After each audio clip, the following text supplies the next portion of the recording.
And Musk got the memo to blame woke people, Toby. What's going on there? Yes, so in an interview with the Financial Times, the world's richest man has blamed neo-Marxists in elite private schools and universities in the United States for the estrangement between him and his daughter.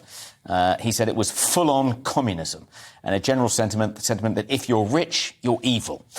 So this is because he has become estranged from his daughter, who was born a biological male, but has submitted a legal petition to change her name and her gender. He's clearly quite troubled by this.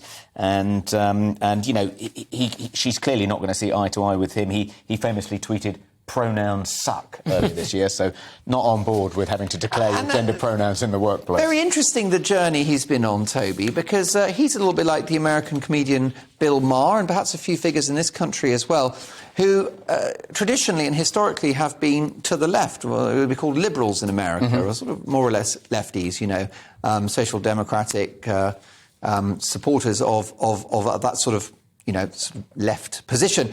And they've been made right-wing, not because necessarily they've changed, but the world has. That's right. There's a great cartoon done by a former colleague of mine called Colin Wright, colleague on Quillette magazine, where we both used to work, in which he himself thinks of himself as a sort of centre-left social democrat. And, you know, he hasn't moved. And in this cartoon, you see this stick man remaining in one place. And, you know, the Overton window just shifts more and more leftwards until the people that used to be on, you know, in the same place as him politically have now shifted so far to the left. They're now pointing at him and calling him a bigot. And as far as they're concerned, he's right-wing because he hasn't shifted to the left with them. And the same goes, I think, for Bill Maher and Elon Musk. It's sort of it's not that they've been red-pilled, it's just that the left has gone completely off the deep end and now thinks of them as alt-right bigots, when actually they're basically Democrats. And J.K. Rowling tweeted just that in the last few hours, that she's been a left-leaning Labour supporter all of her adult life, and therefore to worry about child welfare and sex-based rights, it doesn't make you right-wing. Yeah, I mean, according to critics, it does. It's great to have J.K. Rowling on our side in these kind of woke culture wars.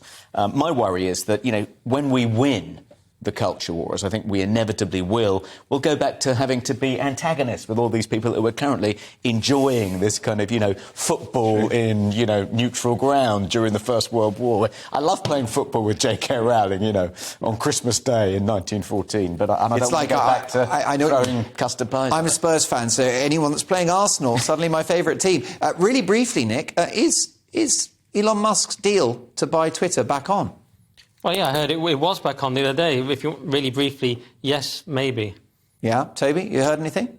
Yes, supposedly. It is back on. You are the founder of the Free Speech Union, and I would have thought you would be pinning your hopes on this acquisition going through. Yes, I think I was incredibly pleased when Musk announced that he was going to buy Twitter, disappointed when the deal appeared to be off the table, and I'm happy that it's now back on. And one of the things he says he'll do is restore a lot of people who've been kicked off Twitter, restore their accounts, including, I imagine, President Trump.